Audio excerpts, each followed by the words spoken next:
welcome to RealClearFetish called RealClearPlay. As you can see, the settings are a little bit different today, and also I'm a little bit more casually dressed because I am in Berlin at the moment and it's bloody warm, so I'm not wearing full leathers in this weather. I would be dying. But as I'm in Berlin, I have a guest here from the city, and I'm hosted by him here in his apartment. Welcome, Matt. How are you? Hi. I'm good. Thank you for having me. Looking forward for it. Oh, fantastic, fantastic. As with all my episodes, we start with 4 standard questions and then we just see where the conversation goes. All good. Sounds good. Fantastic. First question, what do you prefer? I call you, name, pronouns, and title. Oh wow. That depends much of the relationship with the person that I'm playing with, you know. In general, I'm just happy with Mao. All my friends call me Mao. We can keep doing that, yeah. And pronouns? He, him. He, him. Fantastic. Tell me a little bit about yourself. Oof. How much time do you have? A little bit, just I a said. little short version, a description of yourself, so they can get an impression of who you are. Yeah, well, I'm 34 years old. I've been living in Berlin for the last 8 years of my life. I never felt more home anywhere else than here. And, Berlin has shown me its ugliness and its more beautiful side as well. I've met my fiancé here. I've made great friends here as well. And it has been an entire life-changing experience, most definitely, since I moved here. I work in IT. I have a very good, steady job. Very into all different kinds of kinks as well. Some stuff that even before I moved to Berlin, I was always interested and always participated in certain kinks back home. But when I moved to Berlin, this is a funny story. When I moved to Berlin, I had a couple of encounters where people asked me to do certain stuff, and I am not prude, never been prude in my life, but there were a couple of moments where I was just like, people do what? You got surprised. I got surprised, and that is not easy to make, and there were not many occasions, but I got familiar with many different new types of kinks and fetishes, and that's part of the community. It's everyone with their own thing, and I always keep telling people, no matter what you're into, you're gonna come to a city like Berlin, and you're gonna find 5, 3, 10 people more that are going to share your experience as well. Oh, absolutely. It's amazing. So. Absolutely. Completely sober, clear-headed, or social drinker? I stopped any type of consumption around 3.5 years ago. I do not drink alcohol. I barely even drink sugar, which is funny because when I go clubbing and I need a little bit of pick me up, that's what I get. My friends know if I'm getting a Coca-Cola or something sweet, it's because I need sugar, and those are my pick me ups now. It's the same with me. If someone asks me, so do you not do anything? It's like, well, the heaviest I do is a Red Bull and maybe a Viagra if I need a lot of extra help. Yeah. And that's it. That's it. So I fully recognize, especially also if I have like a sugary drink and I have to go to sleep afterwards. Yeah, definitely. All of a sudden, I end up standing up till 3, 4 in the morning. It's a whole process. There is inside the community, there is this thing that they call it California sober, if you use poppers or not, and yeah, that was a whole completely conversation with my therapist, which I did therapy, by the way, like it was around 10 months, something like that. And I had an amazing therapist, and she's a PhD in sexual education and stuff like that. And it was like a very, very beautiful and stressful and annoying process. I brought the topic about poppers because I'm not only addict to certain substances, but I'm also like sex addict.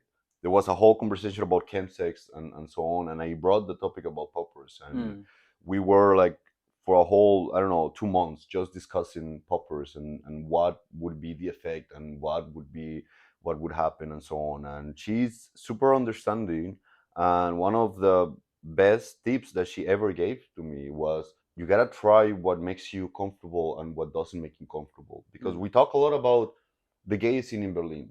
Would I go back to lab? Would I go back to Berheim? Would I go back to sex parties? Can I participate in places like Folsom? Can I participate in fetish encounters? Because when I started getting sober, one of the things that impacted me the most was that I realized my sex life was going to change. Mm-hmm. And in my mind, what I thought is my sex life is going to stop. I'm gonna focus on just what we call vanilla sex, you know. Yeah. That's my future now.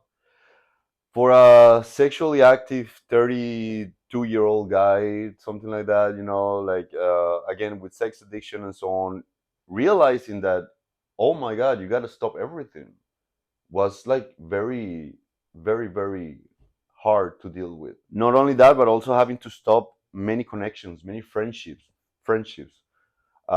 having to cut clean a lot of people out of your life when you are an expat that is living in a completely different culture, different country, different continent. You know, like most of my friends that I made here at the beginning were party friends. So, you know, like you get clean. I had some people that they just like we stopped contact completely, and some very good friends of mine that they are not new to the game, so they understand. And the moment that I told them, hey, I'm doing this, I'm going to therapy, I'm making the choice to stop, some of them were like really close to me and we still are in contact. They were like, okay, good, so you and I are not going to talk for a couple of years because I've been there and it is okay. When you are ready, let me know and I come back to your life. And that was your friends That was telling my you. friend telling me Do that. you know what? That's the first time I've heard like someone. I'm assuming they're party friends. So Yes, they yeah, go clubbing. They yeah, partake in yeah, certain things. yeah, Having someone who isn't a part of that scene and actually be big enough a person to go, okay, I'm not safe for you. Then yes, yes. It was let me pull away from you. I still want to be your friend, but not right now. yes, yes. And for me, that was it was such a conversation because, you know, like I just there were people that I completely vanished from their life because there was not a healthy relationship to continue with. And I, you know, like you don't owe anyone explanations. No. But if you want to keep certain people in your life, then, you know, like part of being in a relationship is to be honest and to talk about what's going on. And with these two friends, like I told them, and, you know, like it was very understandable from their side, you know. And again, I'm talking about two people that have been living in Berlin for way more time than I, a bit older in age, more wise, you know, that had experiences with this type of situations in the past. So it took time. One of them, no, actually both of them were visiting me while I was in the clinic, not directly in the clinic, but in the surroundings, stuff like that. You know, there was moments where I said like, you know what? Yeah, it's I'm not ready. You know, I'm not ready. And there was absolutely no ill feeling about it because they understand and I understood. If we want to keep this in the future, we gotta find a way that I don't feel uncomfortable by you and you don't feel uncomfortable by me. And it did happen, you know, like I got together with both of them separately, I think at the beginning of this year. And it's something that we talk about it and we were always messaging and stuff like that. We were completely out of touch for a while and then we went back together, and we are not as close as we used to be, but there is a relationship there. There's a foundation that we understand and we like and we appreciate that we still have that, you know. But in the same area, like there was a lot of people that I completely lost contact with, you know. And funny enough, on CSD this year I found some of them during the Pride festivities, and they were like, oh my God, I didn't knew you were still in Berlin. Oh my God, why I have not seen you, you know, like, you know, we always do these parties and I never seen you there. And I'm just like, I don't tell people like that. I don't go directly and say like, yeah, you have not seen me, because I don't do what you do. Because one of the most important things about my sobriety, it is mine. It's mine to protect. It's mine to talk about. It's mine to discuss. But it is mine. My sobriety. It is not your responsibility. It's not anyone else's. And I am not one of those persons that I bring my sobriety into every conversation that I can if I am not asked to, you know, because the same thing that I ask people to respect my decisions, I respect also theirs. If they want to keep partying, sure. There's people that continue having chemsex and they don't think they have a problem. I was one of those. One of my reasons was I'm in control. I have the fantasy of control. When we talk about that, when they say, like, like, if I go and I meet someone random in the street that I have not seen in a long time, I'm not gonna tell them what I have done over the last 4 years. No. I'm still gonna be a friendly guy. I'm gonna say hi to you. I'm gonna hug you if that's what the moment is there. And it has happened that they have offered me things. Yeah. And I just politely decline. And this is something that you learn during therapy, and this is something that you learn during the process of getting clean. What's gonna happen when someone comes to you and offers you something? And thankfully, I have not been in that many situations, but the ones that I've been, like, I find very easy to just be super proud of where I am right now and who I am right now, that I can easily just, no, thank you, that's all. Or I don't do. And then little by little, some people that I meet in certain parties, they already know, and they don't even come to me, like, they don't offer me stuff because they already know. We have had the conversation in the past for circumstances and stuff like that. And that's all. And they're aware not to approach you with that. They can Yeah. come and say hi, but Yes, they yeah, shouldn't definitely, interact with that kind of yeah, stuff. Yeah. yeah. Well, it sounds like, of course, a lot of stories when it comes to, like, when you become sober and you have to kind of cut a whole bunch of people out. Mm. And a lot of people, especially if it's other addicts and they're still in that madness, they can't quite understand. Mhm. But having people who use healthily, to an extent, actually react that way and kind of go, okay, Yeah. I'm going to keep you safe. You are more important than me partying with you. Yeah. And do you know what? That makes me so happy to hear that you've had people like that in your life, because it's not a lot of people that get that. And that's people who have been in the drug environment and actually been educated in look after your own, Yes. make sure everyone's okay. If everyone is having a bad time, then you make sure they have water and all this crap. Because that was what I was taught. Yeah. It still became messy at the end, I but mean, it's so important to take care, because prevention is also a start. yeah. Prevention, so they don't hurt themselves. Definitely. Like, like, I've done tons of workshops as a speaker on chemsex. I was the type of a guy that I was going to an orgy. Welcome, Berlin. And I was talking about, or I was the type of guy that people were like, I kid you not, like, I used to have a little goodie bag, and that's something that I was known for in certain groups. My phone rang 2 a.m. Mao, this is happening. This guy is so and so and so. What can I do? I have no idea. Everyone is high, blah blah blah blah. And there were sometimes that, like, I could tell them, okay, what did he took? You need to give him this. You need to give them that. Do this, do that. Because, like, you gotta. It's super important. Education, it is super important. Talking about drugs, talking about what you should combine, what you should not combine, what you should drink, etc., how to take control and so on.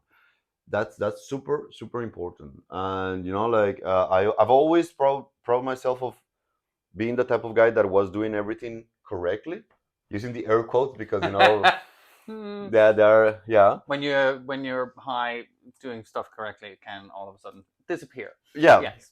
Yeah. Okay. Exactly. So, like, and there were moments where I was arriving to one of the last times that I did something like that. By the way, it was a very uncomfortable process. There was this guy that has been passed out between G and K for the entire night. I go and I help him out. Bring him back, bring him stable. Make sure that he's okay, and start making a conversation with him about drugs, and, you should not mix this and that. Try to just, like, take a break, etc., etc., stuff like that. Set the timers. Set the timer, exactly. Like, a lot of technology, Apple Watch, whatever you have, you can put a timer. Even use a You kitchen get your timer. watch to fucking vibrate. Exactly. And this guy that, like, they have told me, yeah, it has happened at least 3 times with him tonight. Like, please help me so he can actually leave, because we want him to leave. We don't want him to stay here. When we were talking, and he asked me like, "How do you know so much? What do you consume?"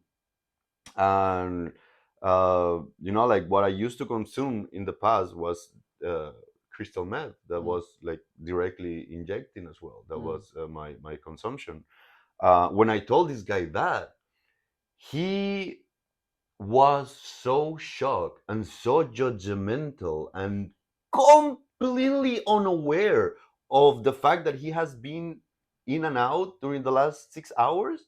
He entirely started just criticizing me and being such a B word, because and I was just sitting there and I'm like, are you being serious right now? Like, that's, oh my god.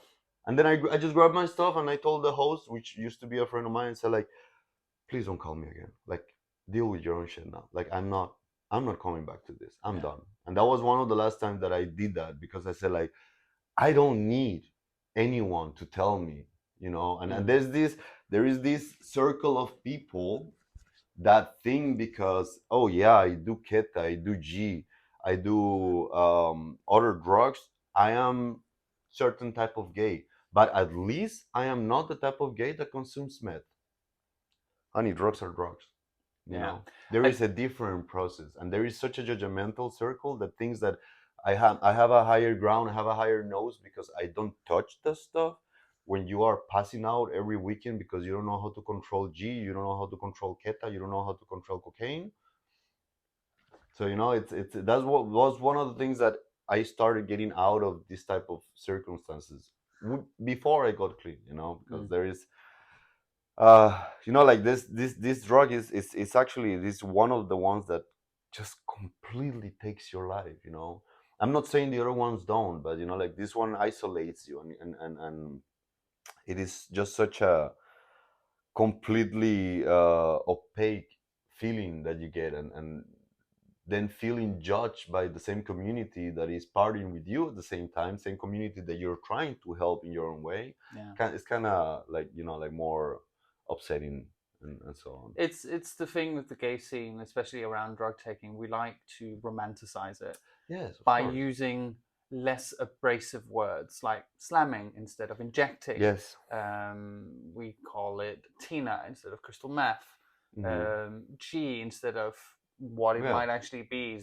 So we're very good at making it seem nicer Yeah. than it Yeah. actually is. Yes. And then, like you say, there will be groups who to be heavy drug users but who just not do injecting, Yeah. and then it would be very judgmental. Yes. So I've definitely experienced that as Yeah. well. At the end of my using, I was injecting as well. Mhm. So it's and in my head, I was like, oh well, it's slamming. It's not like I'm injecting heroin behind a dumpster somewhere, Yeah. so I'm okay. Yeah. That's, oh god. Yeah. Yeah. That's where your brain goes. It's one of the things that I do now is, like, and you will hear in the way that I talk, I call the things by their name, Mm. because I think that's important as well. it is very important. Give it the word that it has, because it deserves the word. Like, that's the name of the shit. When the first time that I consumed crystal meth, I had no idea it was crystal meth. The guy told me, it's just something to help us keep awake. That's it. And I was I smoking. heard that one before. I know. And Yeah, you hear Tina, you say like, oh, poof, cute. yeah. The fuck? She sounds And like and fun. oh god, it was so funny. And the thing is, like, back then I also had a very low self-esteem, and I had a lot of problems with my body. And this guy was unbelievably hot. He was just so cute and so sexy, beautiful body, beautiful voice. Like, I was completely captivated by him. And then he comes and he offers something like that, and I'm so like, oh my god, if I don't, like, he might leave. Mm. It's such a lame excuse, I know, but it is what it is. And I consider myself as a highly educated person, and you always hear, coming from Latin America, you always hear that drugs is something of a second, third tier kind of people. And boy, oh boy, they're wrong. There is so many functional addicts everywhere, and highly professional people, because like one of the things that I used to say before is that I needed I wish I could calm my thoughts and my brain the way the other people do. I cannot do that unless I'm taking drugs. It's the only moment that my brain can be relaxed, can shut off, because I'm disconnecting everything there, you know. And when this guy offered me that, I was like, okay, let's try it. And the first moment that I realized, oh, this shit is actually crystal meth. I've been already smoking it like for 6 weeks, 6 months, something like that.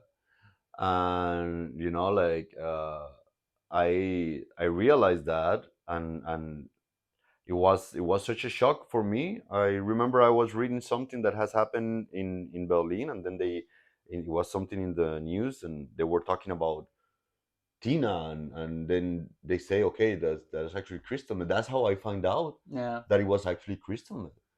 I read the shit, I get fucking nervous. I really like start shaking. I say like, I cannot believe I've been doing this shit. What the fuck? You know, I was so shocked. I grabbed everything that I had. I threw everything in the toilet and the pipe and everything that I had. I smashed it and I packed it properly and I throw it into the trash. And then I was like, I will never do this shit again. 3 4 months later, I arrived to a party and I'm like, Yeah. I haven't done it in a while. You know, I can do it It'll be again. fine. That'll be fine. You know, it's okay. You know, I cannot do it for 4 months. One time it's not gonna hurt, and then I move on. Then the roundabout Then the starts again. roundabout, Yeah. exactly. And there was at the end of the last 2 years of my consumption, that was precisely the only drug I was taking. You know, I was not taking anything else. I didn't need anything else. I realized this is what works for me. Mm. This is a process that I already, you know, put my body into. And at the mark of the last 2 years of my consumption, there was, you know, like with crystal meth, you have a lot of people that cannot get erections and so on. I was at the beginning like that, but there was a moment that because of the consumption, and I don't know what happened, like I used to get these raging boners after I was injecting. That was like gold mine in Berlin.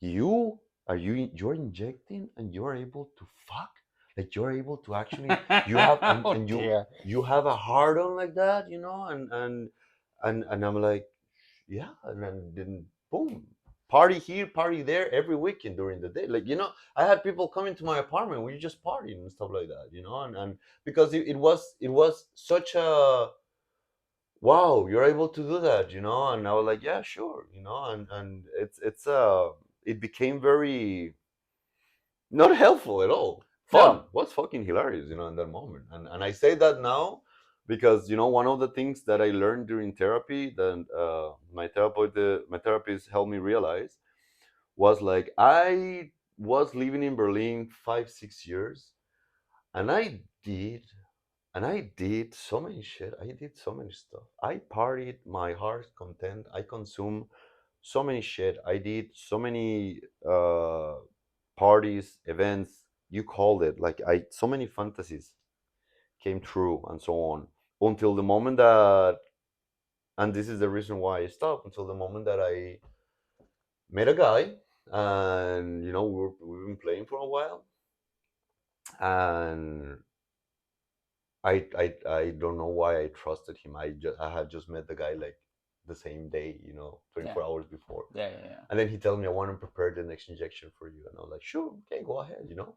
I was good.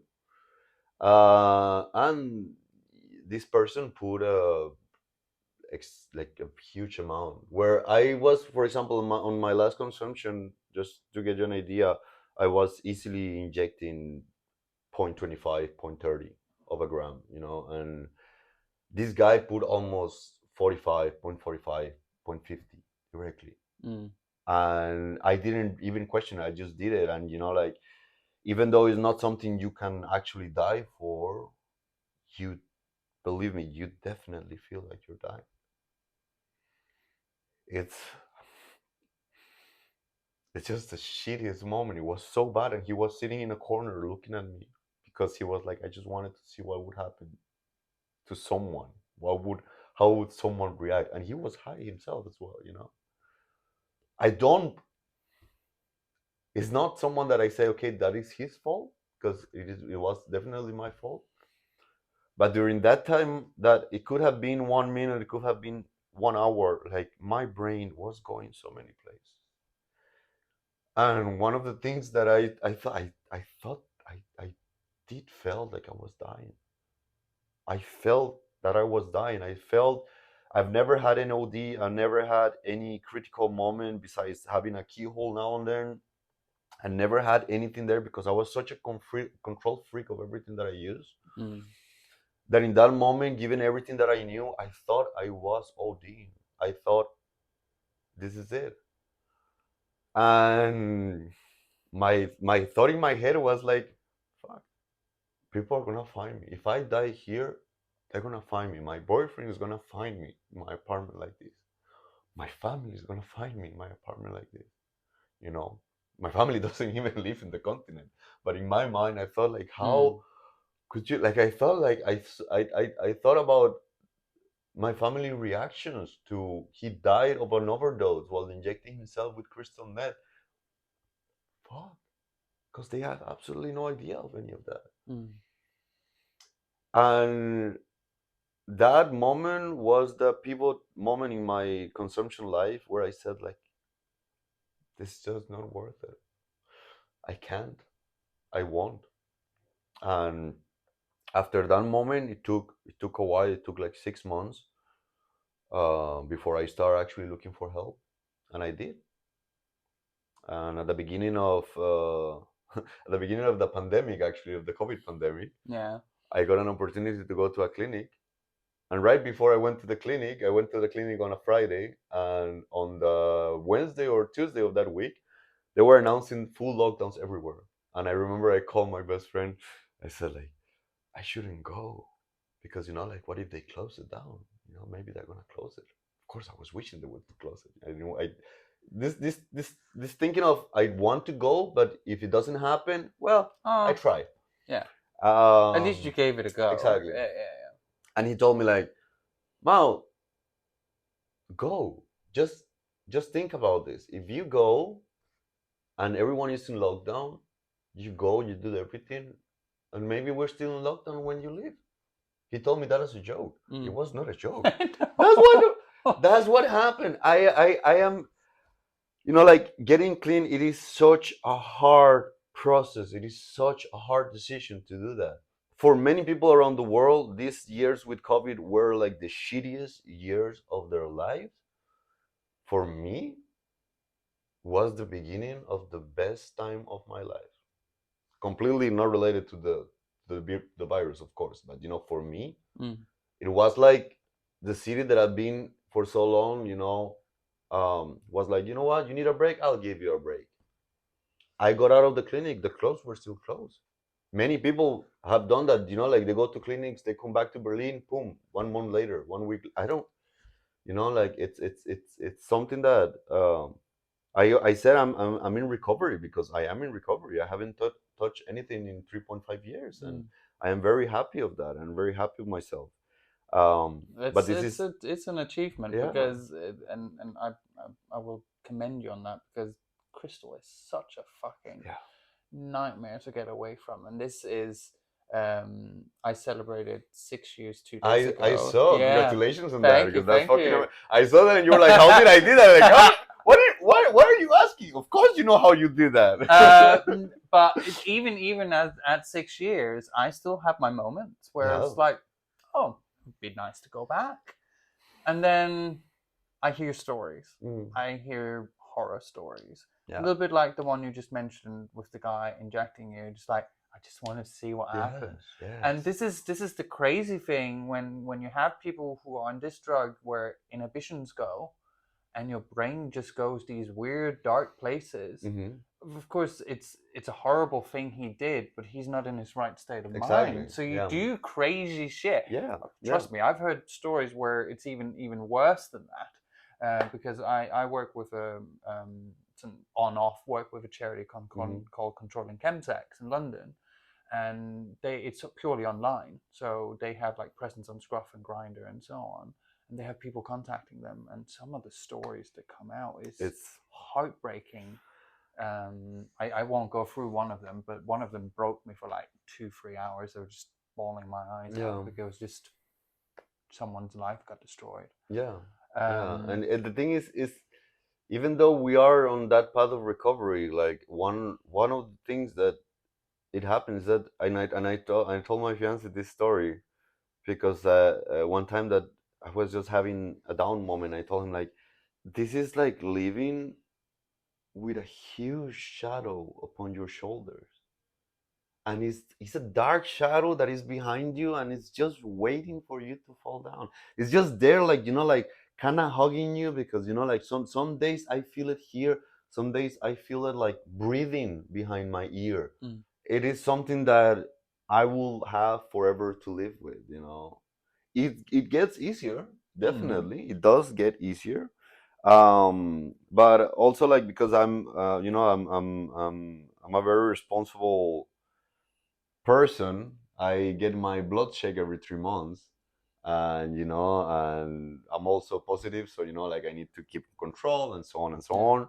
Since the first moment that I got clean, going to get my blood out, that has not gotten easier. Like, I know those days, it's, I'm exactly the same. oh my god, really, like, it's and right now, like, like, I have such a good relationship with my doctors and my nurses, that like they know the story, they know everything, and like, she's such a sweet lady, and every time that I go there, she's like, oh, here comes Mao, and then we start talking, and she knows that this is not easy for me, and she knows that this is hard, and she always gives conversation. I have to look away because the feeling and everything, and one of my arms, like, it's always one arm, the one that she has to take out blood, because the other one, like, like, it's not healthy yet, it's still not healed. And having to do that all the time there, and every 3 months, is every 3 months going there and doing exactly the same process. Sometimes we plan it good enough that my fiance comes with me. Sometimes I have to go alone. One time that he was in Berlin, that we couldn't do it at the same time. He was in Berlin, and I was on my way to get the blood done and so on. I was thinking like, oh my god, I don't really want to do this. I don't want to go. I'm alone. I'm alone. And I get off the station, right in front of the building where my doctors are. There was my fiance waiting for me. I was like, what the fuck are you doing here? So, like, I cannot stay. I cannot stay because I have something to do and I need to go do that now. But I know this is such a hard time for you. I don't want you to do it alone. He didn't stay with me. He was just there. He was just there to give me a hug and to tell me everything's gonna be okay. And having him in my life, it's one of the best things that I have right now. And being able to be sober and appreciate that after all the shit that I put him through, because I did put him through some shit. How long have you been together? It's gonna be 7 years now in December. 7 years. Yeah. So he's seen you at your worst. He's seen me at my worst, and he's seen me now. And how's that affected? Actually, let me just finish with the last question. Sure. Because there was actually a fourth question, but I didn't want to stop your flow, and it was just so much good stuff in there, and I just like, I'm just gonna let him talk because this is important stuff. What is ClearPlay to you, and why is it important? And I think it's an interesting question, especially when you're talking about being a sex addict as well. So having healthy, clear play, how does that look to you, and why is it important? Oh, well, it is important because, something that comes into my mind first is my sobriety. Every aspect of it. Even when I go visit my family, I come from a Latin household, so, I had to explain a lot of times to my dad that, yes, whiskey is still alcohol. Yes, beer is definitely alcohol. Yeah, I cannot have rum cake, mom, because it has alcohol. And explaining the sobriety as well. Such a thing that at the beginning you don't really know how to do it because you are a little bit afraid of how people will react. But even my social dating apps, like I have my Twitter, I have my Gay Romeo, I have my Grinder. When I removed all of that while I was in rehab, got out of everything.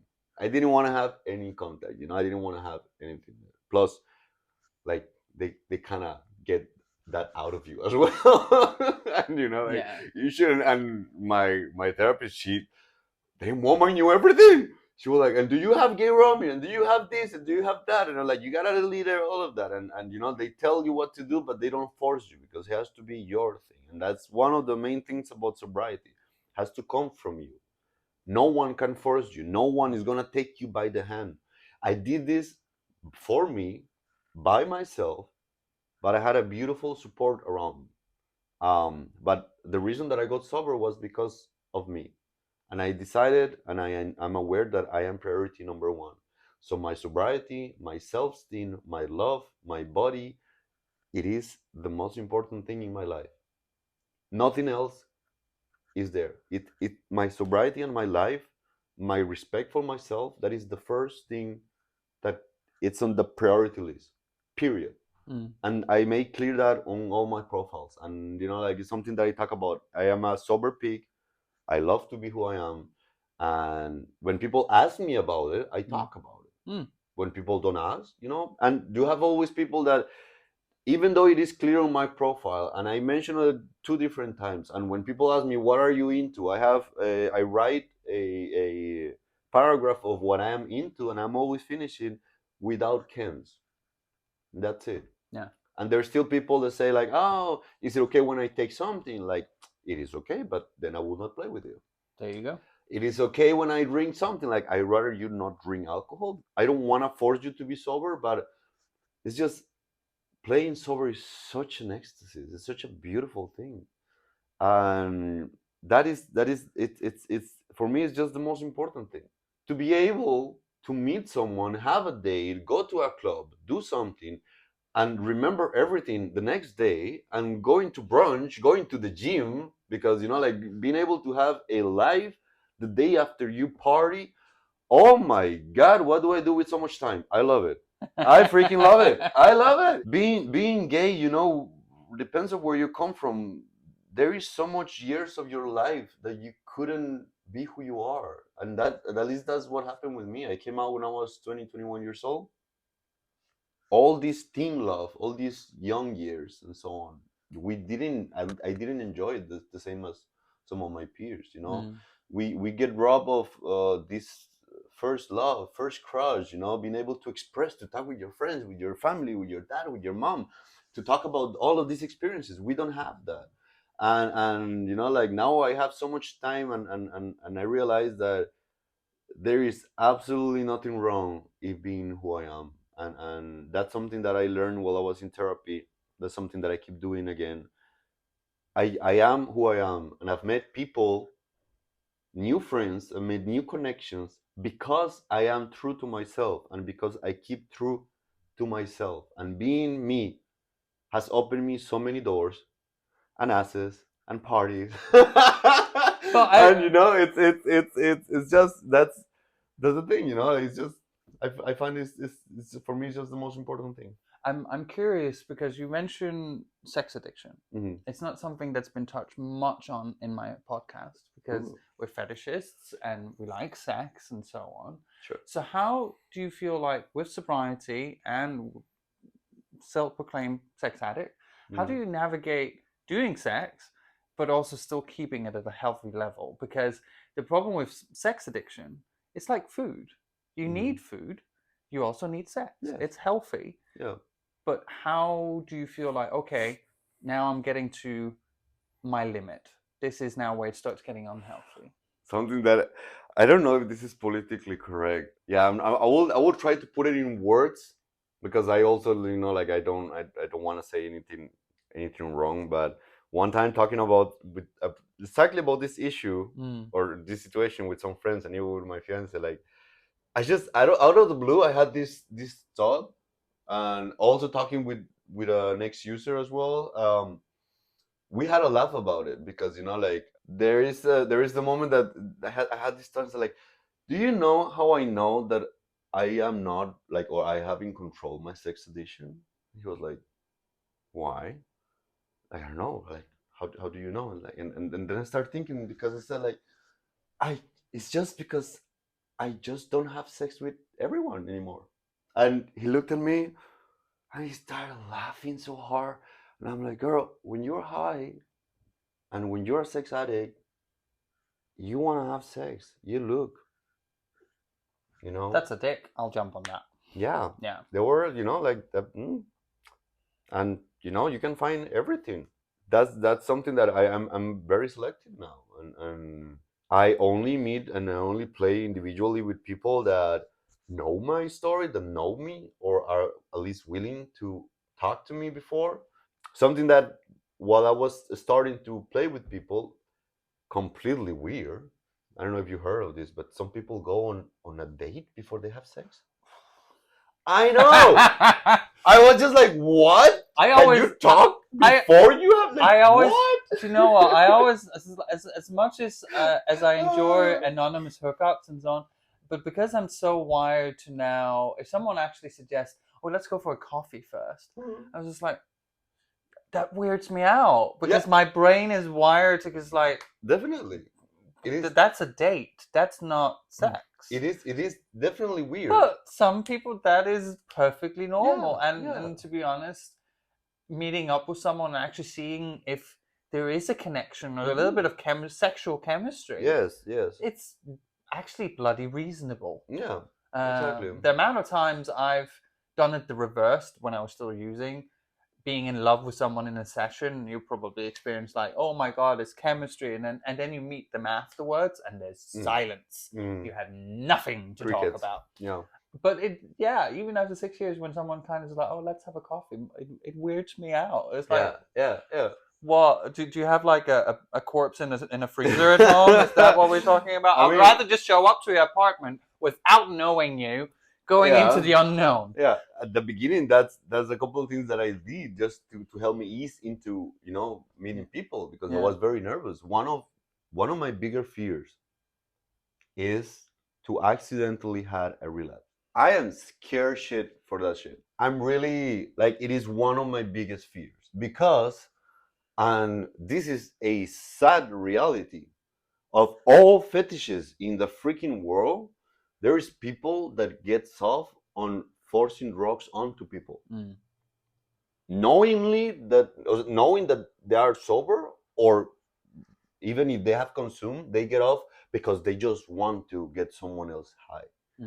And I've heard stories about that.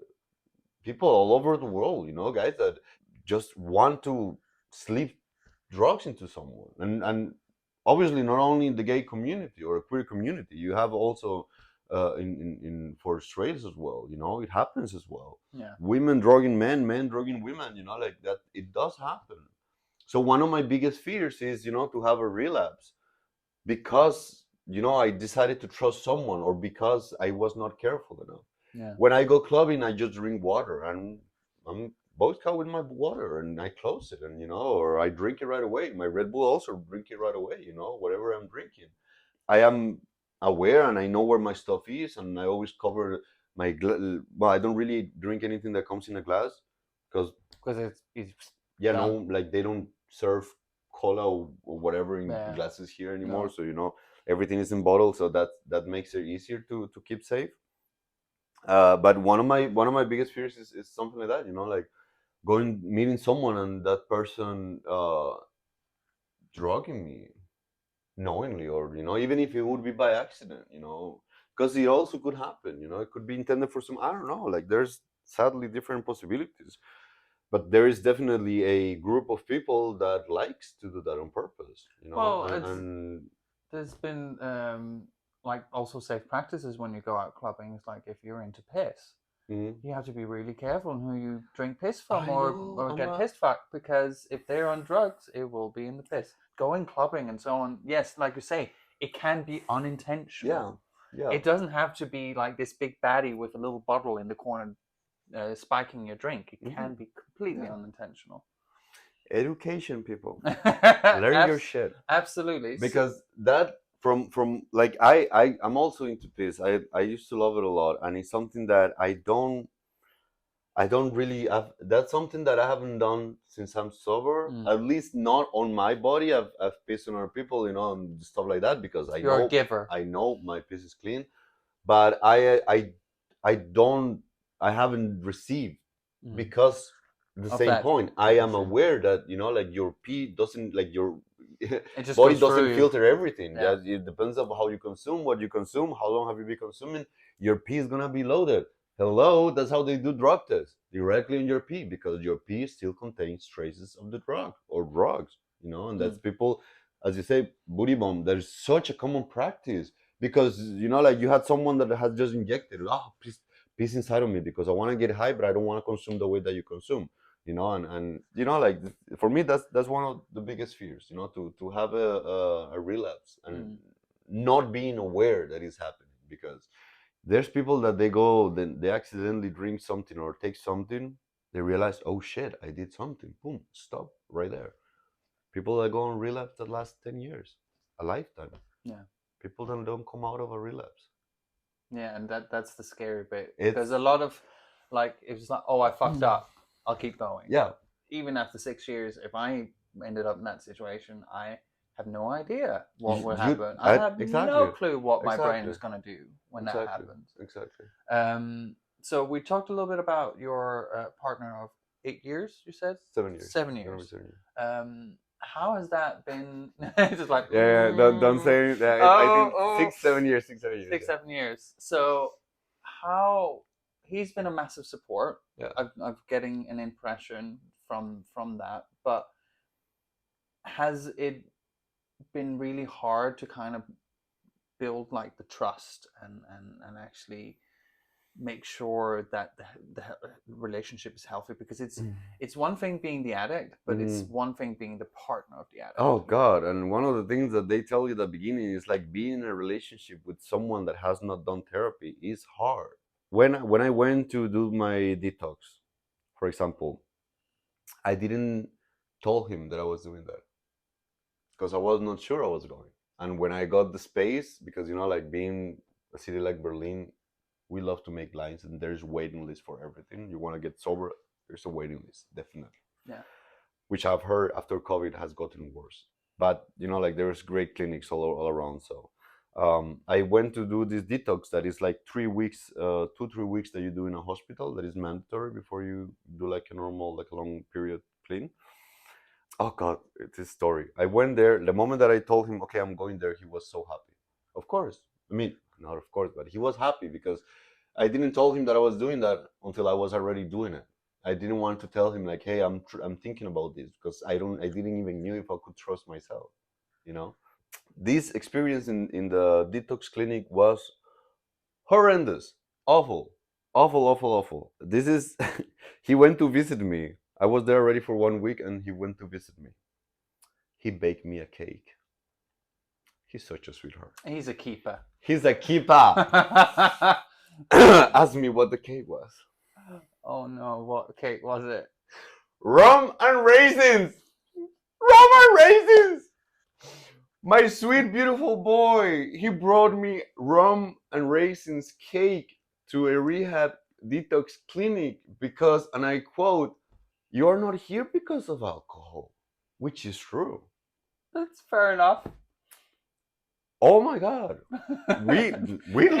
It's actually the cutest fucking thing. It is. That's that's the cutest thing, because I know his heart was in the right place. Oh, absolutely. But his head just didn't make those connections. Yeah, which is actually really, really adorable. You gotta like one of the things that we realize as a couple, we are learning so much because no one teach you how to be an addict. No one teach you how to be a recovery addict. No one teach them. How can I be a supporting partner? How can I be? How can I trust that when you're telling me you're not taking drugs, that you're actually not taking drugs? Like how, like there is not a handbook. There is, and because every journey, every person, every couple, it is different. What worked for you, great, might not work for me. There are certain stuff that, of course, we're gonna have common ground because there are books and books and books about addiction. But like every person's journey is their own, and every person reacts differently to everything. And like I did this in Gifton, like the entire room was smelling of alcohol, rum, and one of my roommates in the room, like he was there because of alcohol. So I told him, like, you need to pack the shit and you need to leave now. We gotta, like, I could have gotten kicked out, and would have definitely gotten kicked out. No one find out. Hopefully, they will not see this. Hi. But like it's now, like when I tell he hates that I tell this story, but I fucking love it because But- it is a sample of our relationship. Absolutely, and you know what? Well, make your partner watch this, but just tell him. I thought it was simply the cutest thing Yeah, because it's fucking and adorable. also when I kind of refer to non-addicts, I kind of call them muggles because they Muggles. just don't quite.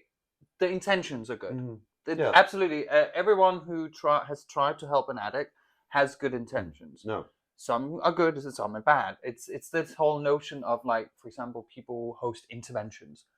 Not a good idea. Oh God. It's a very American thing. It does not work because if the person's not ready, they're not ready. I've had friends Yeah. call me a junkie, trying to snap me out of it. Didn't stop me. It was a harsh one to get thrown in my face, but it didn't stop me. But yeah, never try to stage an intervention for a drug addict if they're not ready. That's the They thing. need to come Yeah. to you. The only thing you can do as a supporting partner or family member is to be there. Yeah. Listen to what they have to say, and then hopefully they'll get to the right conclusion at the end. So you've been in Berlin 8 years? 8 years. 8 years. So what brought you to Berlin? Work. Work. Mostly work. Yeah. That was what, like, I had an opportunity to come. That year, 2015, I was planning a holiday trip to Europe with my boyfriend at the time, and we canceled the trip because like I got a contact, or like I got headhunted from a company in Berlin that wanted me to work with them because I work in a project with one of their employees in Austin, Texas in the past. Mm-hmm.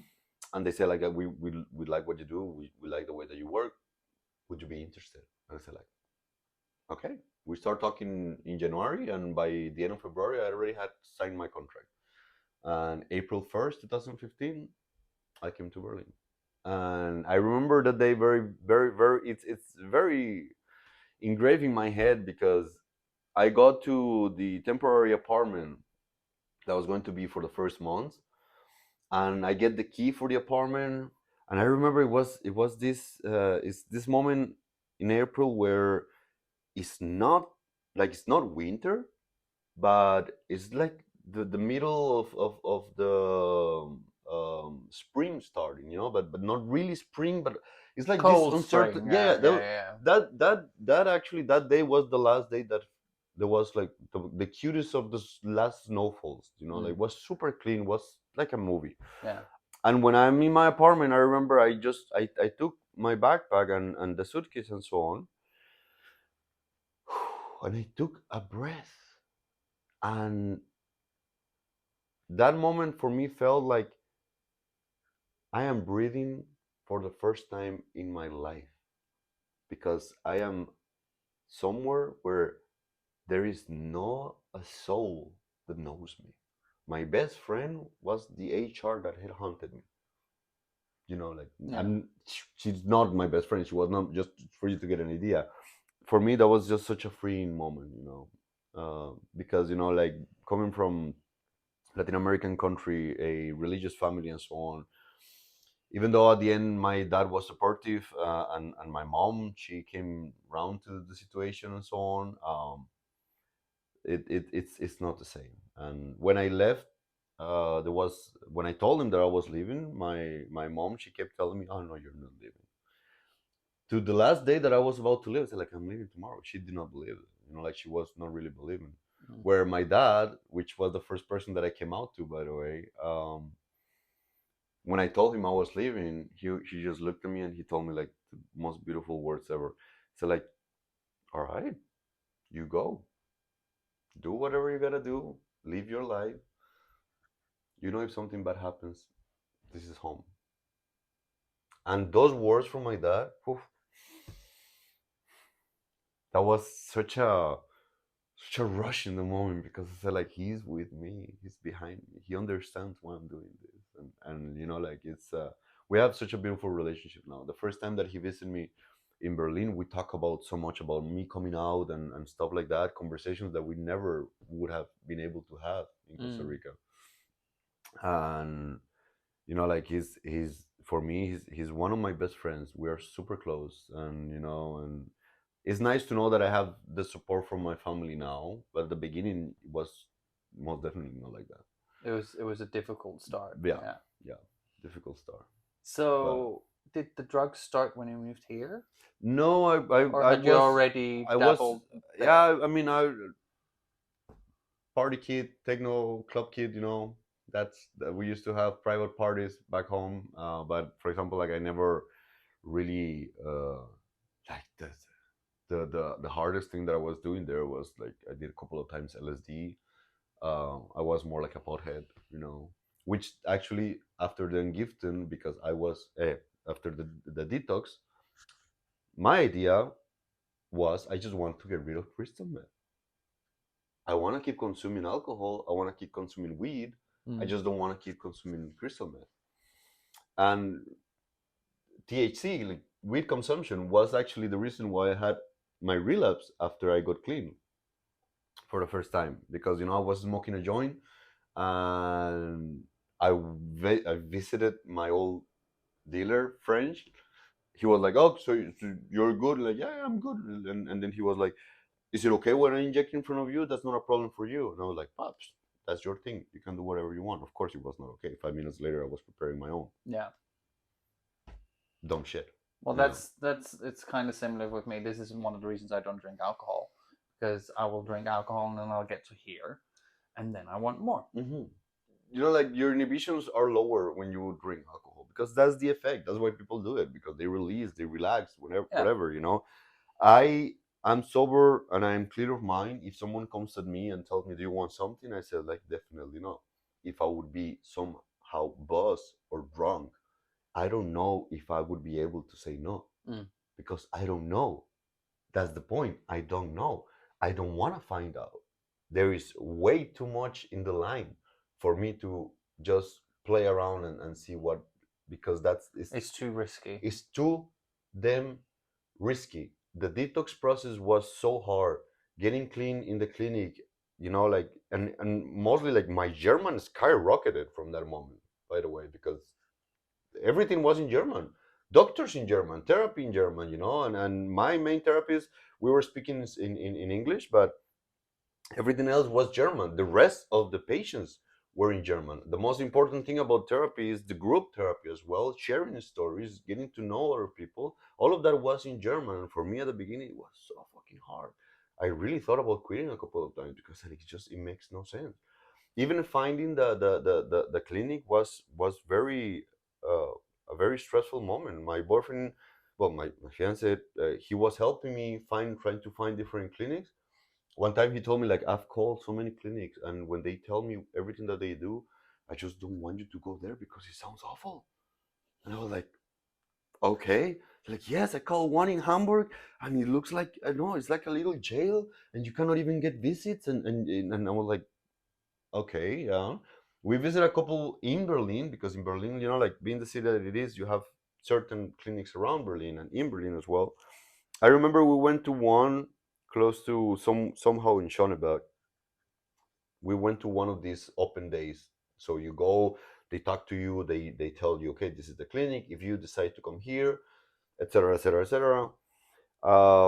I didn't like the place. It was like I also me being very bitchy, and in that moment I was asking a lot of questions, and I was like, "And do you have this type of program?" I love music, so I said, "Do you have a music outlet? Do you have a creative outlet? Is there anything else that I can do besides talking and so on and so on?" And I didn't like the answers. So I was like, "I don't like this place." I walk out of the clinic because I didn't want to be there, and my fiance he stays there, talking with one of the guys, and then he walks towards where I am, my fiance.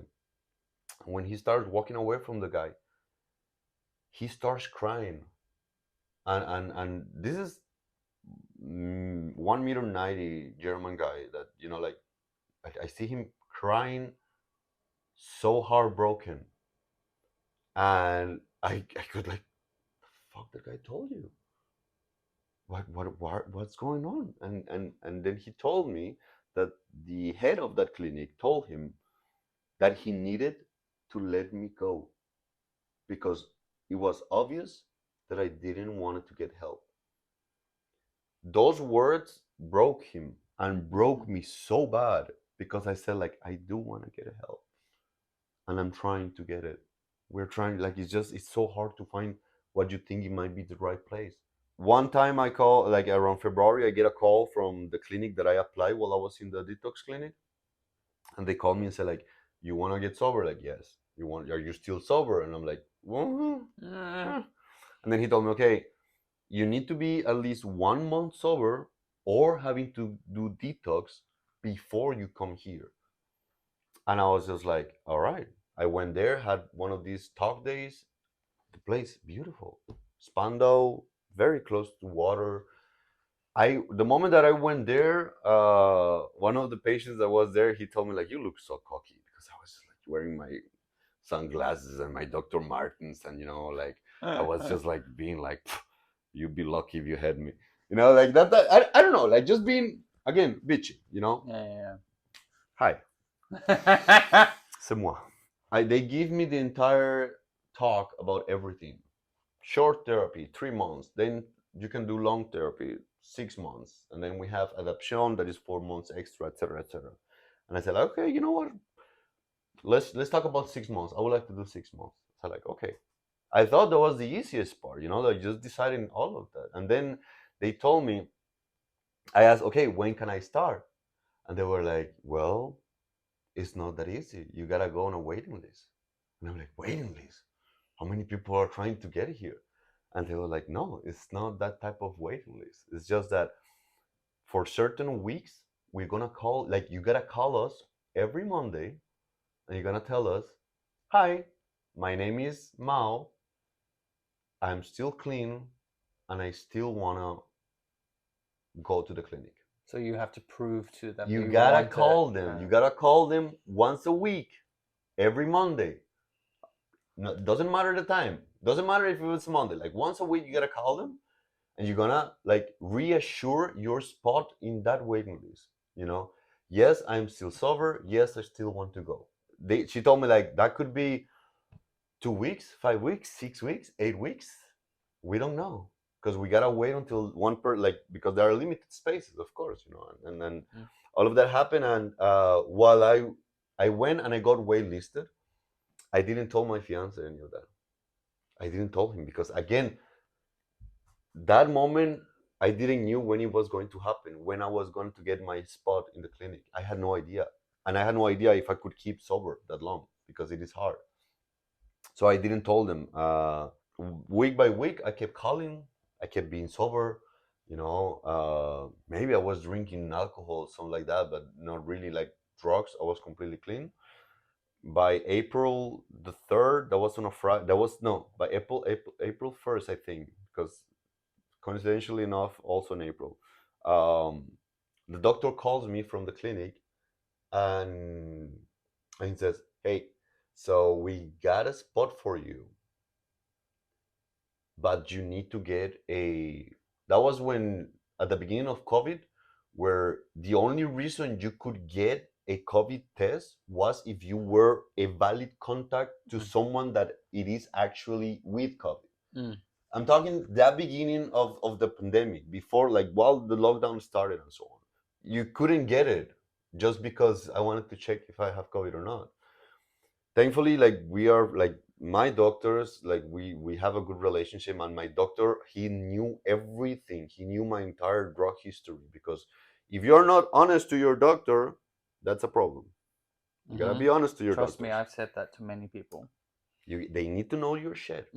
If you don't, like, and like, if you don't like the doctor, change the doctor. Change the doctor, but you gotta trust your doctor. You gotta have a relationship with the guy or the girl, or them. Or them. Yeah. Exactly. All of it. And like, we call him and say like, "Hey, this is happening, but You we need a need COVID this." test. And he was like, "Okay, get here and now." I went on the same Wednesday. They got all the annoying thing that I had to do, and by Thursday night, we received the email that I was clean as a baby. Like, I didn't have anything. and the clinic told me we will call you on Friday just to to check with you to see what's going on. They called me on Friday at 10 a.m. The doctor from the clinic, and he tells me, okay, if you we got a spot for you, but you gotta make yourself available to get one of these COVID tests. And if you're negative, then we will talk about a date. I immediately told him like, so I did already a COVID test on Wednesday when you told me that I might need one. I got it yesterday, it's negative. And he was like, well, that was fast. I have done this, like my boyfriend, he knew that I needed a COVID test, but we were uncertain about the time and so on. Then that was around 10 a.m. and the doctor he was just like, okay, well, give me a moment, I'll call you right back. And then I'm like, okay, that seems normal, I guess. He called me 10 minutes later and he was like, okay, you already got the test. We cannot give any chance for you to get infected whatsoever, blah, blah, blah. Can you get here before noon? I said like, okay. I called my fiance, I said like, hey baby, so this and this happened. And he was like, I'll pick you up right now. Like I have no idea how I packed what I needed to pack. The first thing that I packed was my guitar because I said like I need the shit. I packed my guitar, I put stuff in a suitcase and so on. And he picked me up and the entire way from Free Design to Spandau to go to the clinic, the entire time he did not let go of my hand. I was fucking nervous. I had no idea what to expect. And I got there and they did all the paperwork. They did drug tests as well, and of course everything was clean. I still was nervous though. I still wasn't because if something came up, Yeah, they could say no. They could say no, and I Yeah. thought like if something comes out, they're gonna tell me no, you're not here. And how do I explain my boyfriend that it is possible? Like how like it such, and I'm a very dramatic person as well. Not in touch with my feelings. That's how I like to describe it. Yes. And then that happened, and yeah, that's how I started the clinic, the process in the clinic. And at the beginning was a bit of a shock, of course. 2 weeks without any contact with the outside world whatsoever, and that's how I started. More or less, the rest of the world was like that because everyone was in lockdown. That's what I said. Like I do feel for the people that had such a horrible time during COVID, but for us, there is an entire generation from this clinic that we came out. We were still in lockdown, and I was 9 months in the clinic in total because I did 6 months of the rehab process and 4 months adoption process. That is like you live in an apartment in the same property, but same rules, but a little bit more relaxed and so on. And it was great. Like I got out and Berlin was still in lockdown. Many of the people that I have not spoken in a while, like there was nothing like, oh, where is Mauricio? Because everyone was like, there is no reason to ask where someone is because everything is closed. There was somehow a anonymity about the entire situation. A lot of people, I told them, like when I told them, yeah, I actually wasn't there. Where are you? How long? And they realized that we have not seen each other for that long because of that happened. And but because COVID was happening at the same time, it was like the perfect cover up. It kind of made sense when it came together. It makes sense, So coming to Berlin, were you already kinky? Were you already a pig at that point, or is that something Berlin brought out? Ooh, just to round definitely off the episode, just let's get a little bit kinky in there. Yeah, sure, definitely. Yeah, I actually wanted to tell you about want to tell you a story about when I started reconnecting with my sexuality. Berlin definitely brought a nasty, kinky side of myself. If you've never visited Berlin and you come to Berlin, it's gonna expand many parts of your body, including your brain. It's because it's just what the city does. There's so many different people here. There's so many fetishes and so on. You're gonna find people, and that there's gonna be a curiosity bug in your brain planted. And that's gonna grow. And that's what happened with me. But like after I got clean, my biggest fear was like I will never be kinky anymore. I can't be kinky because everything is a risk. I cannot do fisting. I cannot do orgies. I cannot do sex parties. I cannot go clubbing. I cannot go to Berghain. I cannot go, I cannot go to the sex parties in laboratory. Like all of that for me was a complete out of the question. And for after I got out of the clinic around for 2 years, I really didn't do anything. I was just with my fiance, and which is definitely more than enough as well. Like we have a very beautiful, active sexual life, so there was nothing missing, but there was the craving of something kinkier, you know.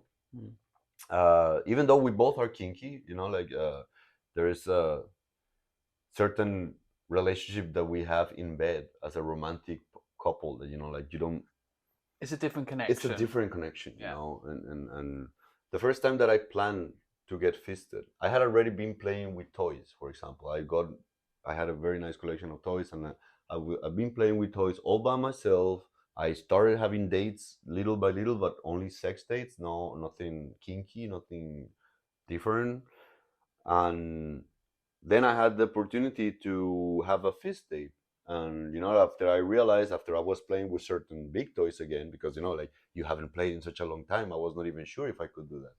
I get the opportunity to play with someone, and for me, it was very important to play with someone that was not from Berlin, Mm-hmm. because in my mind, if it goes wrong, I can just leave and I will never see that person again. That's all. Mm-hmm. It's just it was an experiment. It was certainly an experiment, and I talked with my therapist about this. I said, like, because I want to do it. I want to see if it's possible. I want to try to do it. And she, again, she was always from the point of view of you gotta measure what you feel comfortable and what you don't, and so on. I talked with the guy. We met in Gay Romeo. We've been talking for weeks before we met. I told him my story. I told him that I'm sober. I told him like this was the first time that I was actually going to participate in fisting since I am sober. He doesn't take any drugs, and we talk about alcohol. I told him I don't want. Could you not? And he was like, okay, then I will not. And he was completely understandable of the situation. Mm. And it was a very hot date. And after that, I remember I fisted him, he fisted me, and I was just so fucking happy. I was like, oh my god. I was very, very happy. I got out of the date. I went back to my place. I called my fiance and I told him, and he was obviously so happy for me as well. And from that moment until the moment that my fiance fisted me for the first time since I'm sober was maybe like year and a half. I had that date, and then the next date I had it like 6 months later, because again I didn't want it to go head first. I wanted Fist first. fist first. I know I missed that opportunity. Rewind. Let's say again. That, and after I had the first date, I wanted to take some time, and I didn't want to just to go, like be a hole in Berlin, because well, there's nothing wrong with that now. So it was like a period of time, and that's why that's one of my advices to people. It's like you gotta take your time with what you do. You know, go slowly. Don't let anyone force you. Don't let anyone tell you what you can or cannot do. Make sure that you control your time, your body, what you do, to be relaxed, to be happy in the moment, to be connected with what you want. And more importantly, do it in your own rhythm. That's what worked for me. And the first time my fiance fisted me, we were in his place. The moment he's completely inside of me, he's a big boy as well. Very nice. Need to call him after this.